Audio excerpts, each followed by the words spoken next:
Estamos aqui reunidos em mais um podcast Observatório, quando a gente aprende da Palavra de Deus, estudando o livro de Atos. E vamos fazer uma interrupção no livro de Atos agora, para pegar especificamente Atos 9 e perguntar quem foi Paulo, o apóstolo Paulo. Antes Saulo, depois tornaria Paulo. Está conosco aqui nesse nosso episódio o pastor Mateus.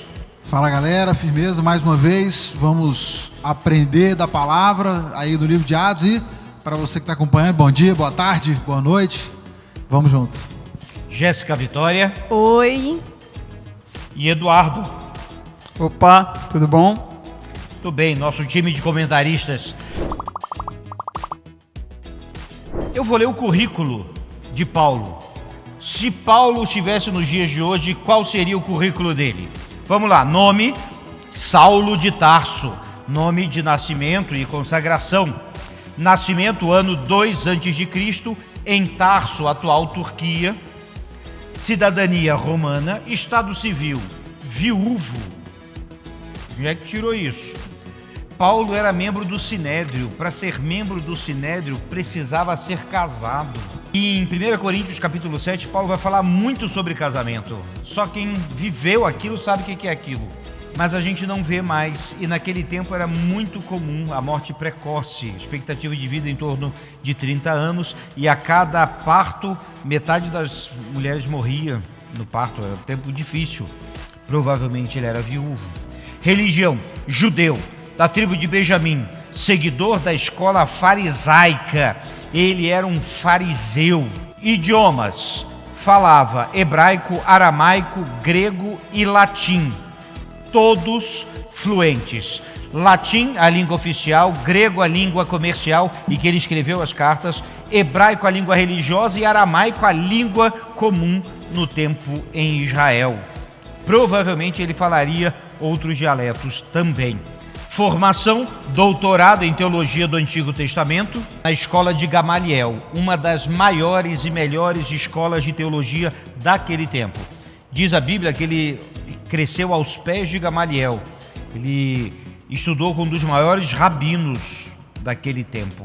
Profissão secular, era fazedor de tendas, couro ou tecido, e havia uma grande demanda. Os exércitos precisavam disso, as fazendas precisavam, as extensões do dia a dia nas casas.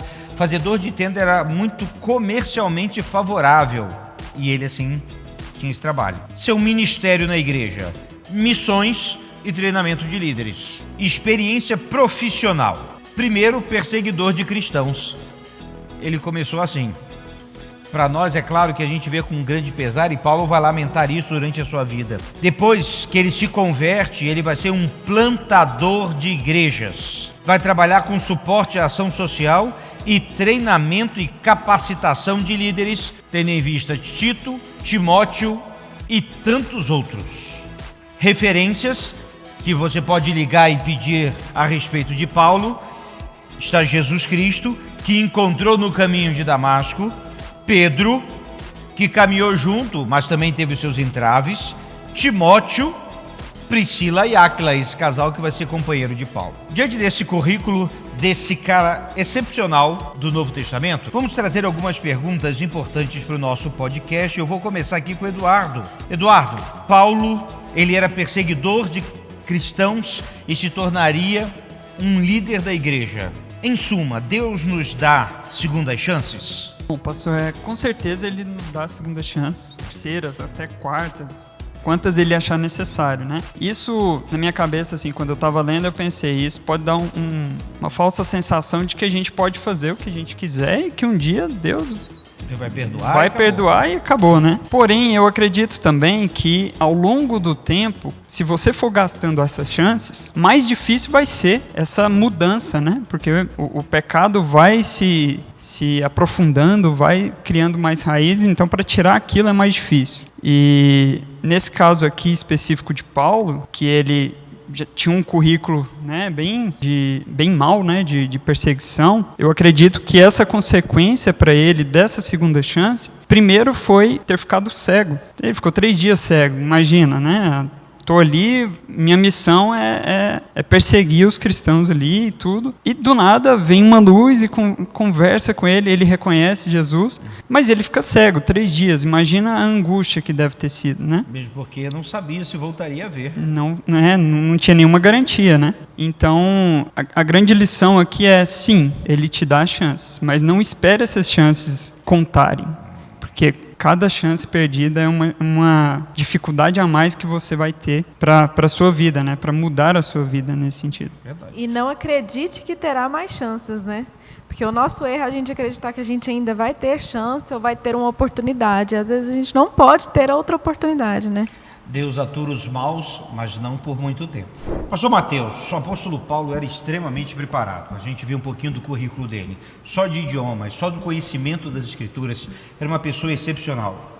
Deus usa homens preparados, mas também Deus prepara homens incapacitados para fazer a obra do Senhor. Eu creio que o apóstolo Paulo ele podia saber muito de uma coisa, mas eu acho que ele não sabia tanto de outra. Ele precisou aprender. Como é que é isso? Como é que se dá isso? Eu acho que analisar a vida de Paulo, nesse aspecto da formação, o primeiro destaque que traz para a gente é sobre a necessidade da gente buscar essa preparação e da gente entender que eu preciso me preparar para fazer a obra, né? Não dá para fazer de qualquer forma. Eu vejo movimentos que tentam minimizar demais a formação, a qualificação, como se quanto mais preparado, menos poder. Uma vez me fizeram essa pergunta e uma pessoa, a gente estava conversando e eu falei que era da Igreja Batista e aí ele me perguntou, mas na igreja de vocês não tem muito, estou tentando lembrar a expressão exata que ele usou, mas me fugiu, mas foi alguma coisa no sentido, não tem muito poder, né? Lá o culto é mais preparado. Na cabeça dele, se havia uma preparação para o culto, se havia uma ordem de culto, não houve poder do Espírito, porque não foi improvisado, o Espírito não fez ali na hora. E aí eu brinquei com ele, falei, não, tem sim, o Espírito continuou dirigindo, só que ele faz com antecedência.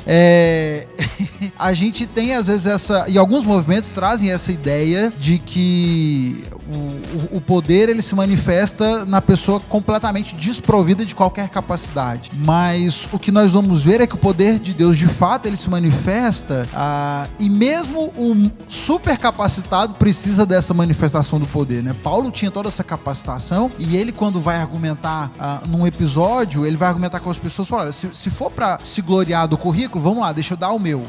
E aí ele mostra para todas aquelas pessoas sobre como ele tinha toda a formação para desbancar qualquer um que quisesse argumentar com ele. Mas eu considero isso aqui tudo esterco. Nada disso tem valor para mim maior do que a obra que Jesus tinha feito na vida dele. Então, por outro lado, as coisas que ele faz, outros sem aquela capacitação não seriam capazes, não foram capazes de fazer. Dá pra gente fazer um contraponto, se a gente pegar, por exemplo, Pedro e Paulo.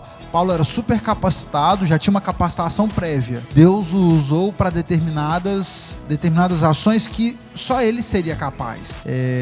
Pedro não tinha essa capacitação prévia, era um pescador, um homem simples, assim como muitos dos outros discípulos. Foi usado de outras formas. Então, sim, Deus, se não há capacitação, Deus capacita. Não quer dizer que a capacitação prévia não seja bem-vinda e não quer dizer que não deva haver capacitação. Né? Num outro episódio, os apóstolos, quando são questionados e respondem com muita propriedade, eles vão dizer, não, esses caras realmente eles andaram com Jesus, não tem outra explicação para pescadores conversarem dessa forma e falarem dessa forma. Então eles foram capacitados, não foi prévio, mas foram capacitados, então a gente tem que buscar capacitação. Eu vi uma frase ótima essa semana, tem gente que não lutou contra um urso, nem enfrentou um leão, nem enfrentou Golias, mas quer governar sobre Israel. Falando da vida de Davi. Para Davi ser rei, ele ralou muito. Muito legal. Muito bem, Jéssica. Cristo muda os nossos planos? Porque foi isso, na realidade não fez só em Damasco, fez em vários momentos da vida de Paulo. Deus muda os nossos planos? Com certeza. Acho que a todo momento Deus está mudando nossos planos. A gente que tem que aprender a esperar em Deus e esperar o tempo dele. Paulo, por exemplo, ele no caminho de Damasco, ele foi para perseguir. Ele voltou um pregador. Então, foi uma mudança muito drástica, né? A mudança de Paulo. Quando eu estava lendo lá, pensando sobre essa questão de planos, que Deus faz planos na vida da gente, eu me lembrei de duas coisas. Primeiro, eu e o Eduardo. Eu e o Eduardo, a gente namorou, a gente tinha 14 anos de idade. Eu estou com o Eduardo, eu falo para os meus pais, eu tenho mais anos com o Eduardo do que com os meus pais lá dentro de casa. 14 anos, a gente vai fazer 14 anos que a gente está junto. E o Eduardo, com 3, 4 anos de namoro, ele foi para Brasília, estudar lá em Brasília. Jovem demais, achei que eu ia morrer. Meu Deus! Que era o fim, né? O fim! Mas hoje a gente mesmo fala sobre isso. A gente fala assim, gente, olha os planos de Deus para a vida da gente. Às vezes, se o Eduardo não tivesse ido para lá, a gente não estaria casado. Porque tanto de coisa que um casal ele tem que aprender a viver quando fica tanto tempo separado assim. Porque o Eduardo, às vezes, ficava 3 semanas sem vir para Goiânia. Então, a gente ficava muito tempo separado. E a gente está aqui junto e tudo bem. Tá ótimo, mas... se tivesse sido a nossa vontade, se a gente não tivesse seguido isso aí, onde que a gente estaria hoje, né? Às vezes a gente não estaria junto, não sei. Mas Deus faz os planos. Às vezes a gente não entende os planos de Deus na hora, às vezes a gente não entende amanhã, mas às vezes a gente vai entender daqui muito tempo. Outro exemplo da minha vida profissional, quando eu passei no concurso, que hoje eu estou... Quando você passa num concurso, não é igual quando você candidata para uma vaga. Você não sabe para onde você vai. Você vai e para onde te mandarem, você vai. E aí, eu queria ir para uma área e me mandaram para a pior área que tinha. E eu falei assim, meu Deus, não vou dar conta de ficar aqui. Pois eu fiquei por 3 anos lá. E foi muito difícil. Eu tive vários problemas psicológicos, tive que tratar muito dentro de mim aquilo ali, mas enfrentei e fui.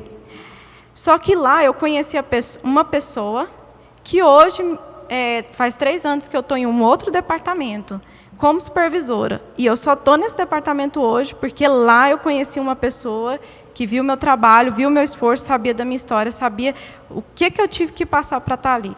Então, eu poderia não estar assim. Então, a gente tem que entender que os planos de Deus, eles são maiores. Bem, e muda mesmo. Agora, tem uma curiosidade a respeito da vida de Paulo, e claro, na verdade, todos os pregadores do Novo Testamento, eles não tinham o Novo Testamento, eles tinham o Antigo Testamento. E é uma discussão, muitas vezes, até entre jovens, falar que o Antigo Testamento é chato, é sangue para todo lado, é não sei o quê. Eu já ouvi muito, e quem não falou, pensou. Mas a gente vê que a pregação de Paulo é baseada no Antigo Testamento. Eduardo, o Antigo Testamento ele é importante? Primeiro que a Bíblia toda ela é inspirada por Deus. Exatamente. A diferença entre Antigo Testamento e Novo Testamento, todos são inspirados, então tem a importância devida, né? A diferença aqui, que eu acredito, é saber o contexto histórico, né? No Antigo Testamento, principalmente ali, Deus quis trazer, dentre outras coisas, né, mas a anunciação que viria um Messias, que esse Messias seria o remidor dos nossos pecados. E nesse sentido, ele tem uma importância muito grande, porque a gente vê claramente a diferença que é o Antigo com o Novo, depois que Jesus veio, né? No Antigo tinham práticas que eram de sacrifício de animais, né, de incensos e tudo ali para... purificação e perdão dos pecados. Outra coisa também que eu vi uma diferença bem drástica, que no Antigo Testamento o único que poderia fazer esses sacrifícios, orar a Deus, eram os sacerdotes no altar. E a partir do momento que Jesus veio, morreu e ressuscitou, todos tiveram acesso, todos poderiam orar, né, e adorar como estamos fazendo aqui, né? Então, entender o que tinha no Antigo Testamento e depois o que mudou no Novo Testamento mostra o quão importante foi Jesus Cristo, o valor e a identidade de Jesus para as nossas vidas. Então, tudo isso que fazemos aqui, que é anunciar a salvação por meio da fé em Jesus Cristo, faz todo sentido quando você vê essa diferença. E você só vê essa diferença se você estudar o Antigo Testamento e perceber tudo isso. Então, por mais que aconteçam coisas no Antigo Testamento que hoje a gente fala, não são aplicáveis, né? Por exemplo, eu vejo muitos... Já tive alguns amigos, né, que vinham me questionar, falavam assim, mas por que você come carne de porco, então? Porque lá no Antigo Testamento fala que não pode, né? Mas tem todo um contexto histórico, né? Então tem que entender essa diferença para poder aplicar isso. Mas o ponto principal é mostrar a importância que é Jesus Cristo na história, e é por causa desse motivo que estamos aqui hoje anunciando o seu evangelho. Basicamente, o Antigo Testamento diz Jesus virá, por isso que foi fácil para Paulo pregar. E o Novo Testamento diz Jesus veio e voltará. Graças a Deus por isso. Diante disso, pastor Mateus, Paulo, ele conseguiu viver no meio das diferenças, manteve a fé cristã, mas ele conviveu com gregos, ele esteve no Areópago de Atenas e estava ali com grandes filósofos, pensadores e muitos outros deuses, por assim dizer. Paulo, ele soube viver, conviver, permanecer na sã doutrina e fazer a diferença. É mais ou menos como a gente hoje talvez ir para o mundo e ser luz no mundo. É possível ser isso? É necessário, talvez? É necessário, e eu acho que talvez esse seja um dos grandes desafios do nosso tempo. Porque precisamos de cristãos que consigam se posicionar de forma firme, sem abrir mão dos seus princípios, mas também que saibam dialogar. Porque a verdade é que o nosso mundo não aceita mais porque assim, é assim pronto. E ele exige de alguma forma pelo menos ser ouvido, né? Hoje em dia a habilidade de ouvir e de se dispor para dialogar é algo que é muito necessário, algo que é muito louvado no nosso tempo. Mesmo que as pessoas discordem das opiniões, aprendem a valorizar aquele que sabe conversar. Talvez a gente esteja num tempo aí meio de virada, de guinada desse tempo, porque as pessoas estão, na minha opinião, estão desaprendendo a discordar, estão desaprendendo a conversar. Mas eu acho que sim, nós precisamos cultivar isso. E essa é uma das questões, por exemplo, quando a gente conversou sobre essa capacitação, é uma habilidade que Paulo tinha por causa da sua formação que Pedro não tinha. Talvez Pedro no Areópago teria tido uma postura completamente diferente, não tivesse aquela mesma capacidade de argumentar com as pessoas ali, por não conhecer tão bem a cultura e por não ser da personalidade dele aquele tipo de abordagem. Pedro tinha uma abordagem mais direta, né? Arrependam-se e tal. Tipo tijolo na cabeça. Paulo, ele já era mais argumentativo, era da característica dele, e eu acho que no nosso tempo nós precisamos trazer isso, mas também sem abrir mão. Eu acho que talvez o grande desafio de hoje seja essa questão. Eu vejo muitos cristãos que se dizem abertos ao diálogo, mas na verdade eles abriram, foi tudo, mão dos princípios, abriram mão do evangelho, e aí não é um diálogo, é só uma apostasia da fé mesmo, para não contrariar ninguém, para não ser indelicado com ninguém. Então, não falo de pecado, eu tenho muitos amigos que são isso ou que são aquilo, então eu prefiro não tocar nesse assunto. Aí o cara que é crente, mas ele é legal, é o cara que não contraria ninguém, nem parece ser crente, né? É um problema. Muito bem, Paulo tem muito a ensinar mesmo. Jéssica, houve um determinado momento no ministério e na igreja em que a igreja estava focada primeiro nos judeus. Depois esse foco vai voltar para os chamados gentios. Só para esclarecer para o pessoal, gentio é todo aquele que não é judeu de sangue. Nós somos gentios, assim dizer. Só que a igreja estava muito focada no povo judeu. E Cristo já tinha dado umas cutucadas. A mulher samaritana, ele vai conversar com os gregos aqui, e assim sucessivamente. Agora, a igreja vai dar uma guinada, e Paulo vai fazer parte desta guinada da igreja, mudar paradigmas. E aí vem a pergunta: mudar paradigmas sem esquecer o fundamento faz parte de ser crente, não? Com certeza. Acho que minhas respostas para o senhor é sempre com certeza.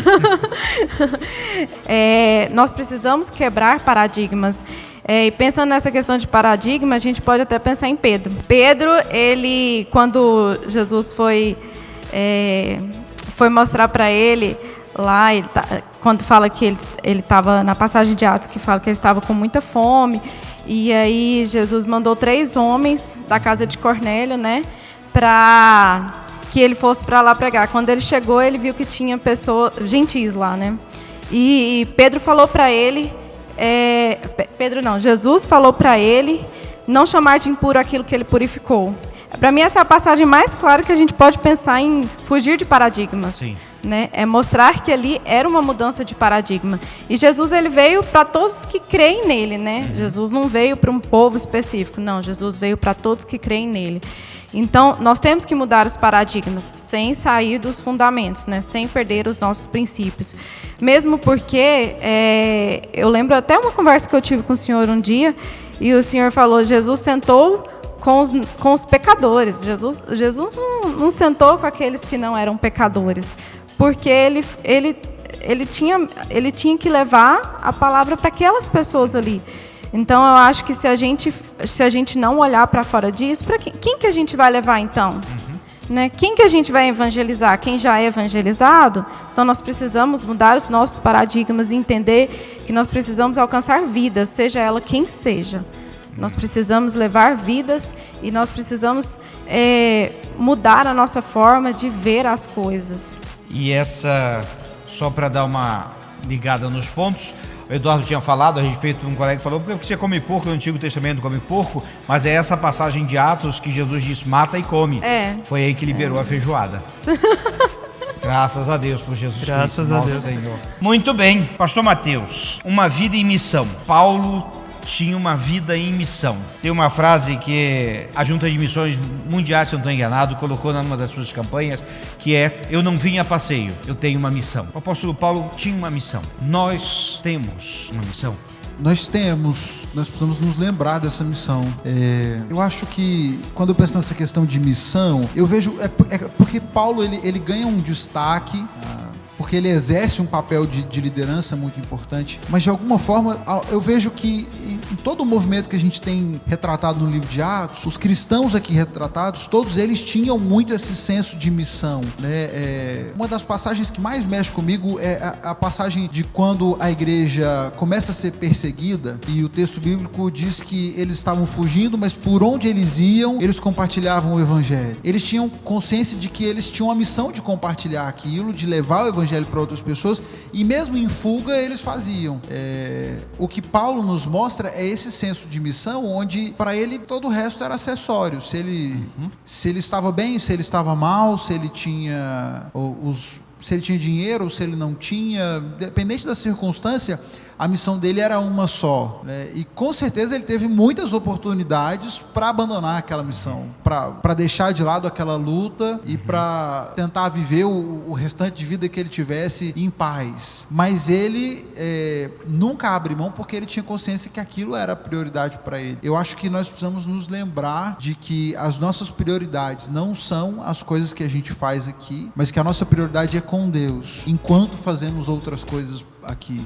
Paulo, se ele precisava do seu sustento, ele fazia suas tendas, ele dava seu jeito, ele fazia o que ele tinha que fazer, mas a prioridade sempre foi o ministério que ele tinha para desempenhar. Eu acho que duro hoje é nós olharmos para tantos crentes que tenha na sua prioridade a profissão, o sucesso financeiro, o primeiro milhão antes dos 30, sei lá quais são os objetivos que as pessoas estão trazendo hoje, mas são todos menos o ministério. Eu conheci muita gente no seminário, eu tive muitos colegas de classe já na faixa dos 50, 60 anos de idade, que na sala de aula diziam: eu sei do meu chamado desde a juventude, mas eu optei por cuidar da minha carreira, da minha caminhada profissional. Agora que eu já aposentei, eu resolvi vir pro seminário. Agora que eu já aposentei, que eu já não tenho mais fôlego, que eu já não tenho mais juventude, que eu já não tenho mais disposição, tá estudando, mas eles havia na fala a consciência, eu tinha uma missão, mas eu optei por não cumprir. Quantos crentes têm optado, mesmo tendo ciência da missão, têm optado por não cumprir a missão? E quantas vidas ele deve ter perdido, né? Porque se você pensar na trajetória da pessoa, se tivesse sido outra trajetória, poderia ter mudado a vida de muitas pessoas, né? Sim. Levado muitas pessoas, às vezes um youtuber cristão e tudo mais, né? Eduardo, uma vida de sucesso é diferente aos olhos de Deus. O apóstolo Paulo, ele teve momentos em que talvez a gente falasse, não deu certo não. Ele teve que sair num cesto, fugido de uma cidade. E às vezes assim, analisando, vida de sucesso, isso aqui não deu certo. Aí ele foi para outra cidade e foi apedrejado, também não deu certo. Aí foi para outra, ele foi preso, também não deu certo. Mas não é isso, Deus é diferente. O conceito de sucesso para Deus é diferente. Então, Paulo foi preso tantas vezes e tudo, né? A gente vê que foi uma vida sofrida. E o conceito de sucesso hoje em dia está muito ligado ao que o pastor Mateus falou, né? Que tem muitas teorias aí que são da prosperidade, né? Então, se você crê, Deus vai te dar aquele carro. Entendeu? Se você crê, você vai ter aquele emprego que te dá aquele dinheiro que você quer. E na verdade, esse é o conceito de sucesso do mundo, né? O de Deus é totalmente diferente, assim. Se a gente foca não no dinheiro, não naquilo que o mundo pode trazer, e você foca em enviar a palavra, em passar os ensinamentos de Cristo, pode ter certeza que, aos olhos de Deus, você será um sucesso. Porque aos olhos do mundo, Paulo não era. Assim como o senhor comentou, e olhando para o fim da vida de Paulo, morreu pobre,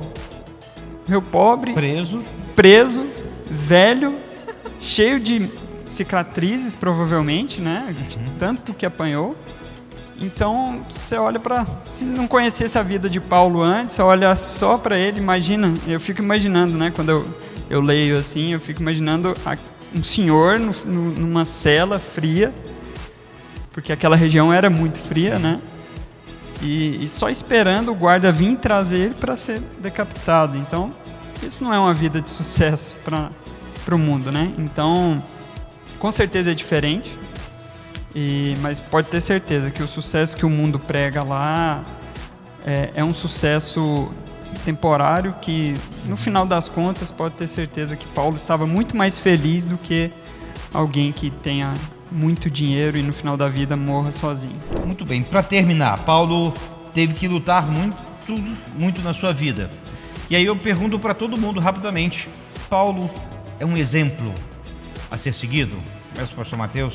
Sim, Paulo é um exemplo, e eu acho que uma das coisas nesse sentido da luta e de estar sempre lutando, que a gente deve se lembrar, Paulo ele tinha consciência de que o sucesso dele viria em cumprir o plano de Deus para ele. Ele não se preocupava necessariamente em entender o plano maior, o quadro maior e se ver vitorioso naquilo. Ele cumpriu aquilo que Deus tinha para ele, e ele tinha essa consciência de que talvez aquilo que ele estava plantando ele não ia colher.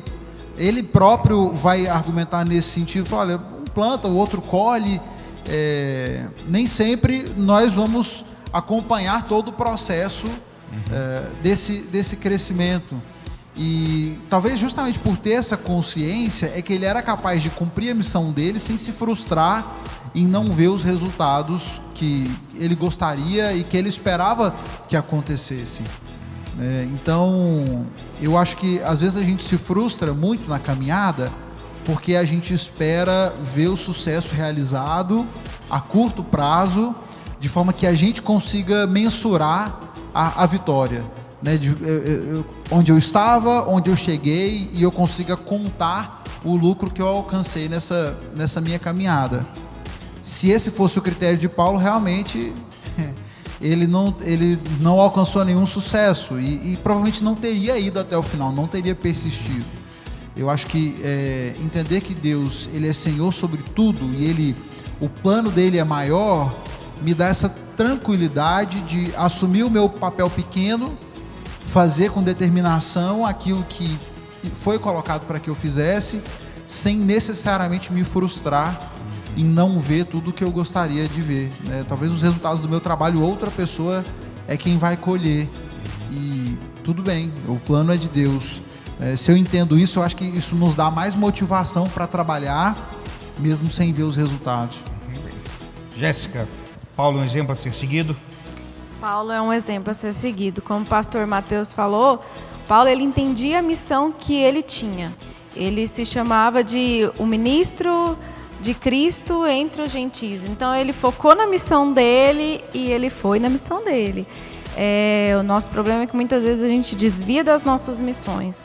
Então o que eu tenho mais para tirar de Paulo, assim, uma das pequenas coisas, né, na verdade, porque Paulo ensina muita coisa pra gente, é que se a gente está no caminho e a gente ora a Deus e Deus não tira a gente daquele caminho, é porque ali a gente tem que ficar. E a gente tem que entender a nossa missão naquele lugar. E esperar que as coisas vão acontecer e esperar que Deus vai dar a luz que a gente precisa ali. E a gente precisa entender que os planos de Deus são maiores. A gente vai ser usado seja no nosso trabalho, seja na nossa família, aonde a gente estiver, a gente vai ser usado. Mas também se a gente estiver disposto a ser usado, né? Eu acho que das diversas coisas que Paulo pode nos mostrar como exemplo, uma delas é ser paciente. Porque hoje em dia a gente quer tudo muito rápido e a vida de Paulo mostra que assim, ele ia nos planos, às vezes não dava certo, um barco afundava, uma cobra o picava e sempre tinha um probleminha. E a nossa vida é assim, sempre vai ter um probleminha. E se você estiver preparado para acreditar que Deus tem um plano maior e que aquilo ali faz parte do processo, você vai conseguir fazê-lo, né? Se você tiver, claro, mediante os planos de Deus, né? Uhum. Então, acredito que a paciência seja um dos focos de exemplo que Paulo tinha pra gente hoje. Gente, Paulo, você pode conhecer mais de Paulo lendo o livro de Atos, a partir do capítulo 9, as cartas de Paulo, há excelentes biografias a respeito dele, e é preciso compreender quem é esse, que foi um dos maiores escritores do Novo Testamento, foi um grande missionário e, sem dúvida nenhuma, um dos precursores do avanço da igreja. Gente, esse é o final desse nosso episódio e queremos aprender um pouco mais de Paulo. Nossas despedidas. Valeu, obrigado. Até a próxima. Obrigada, foi um prazer.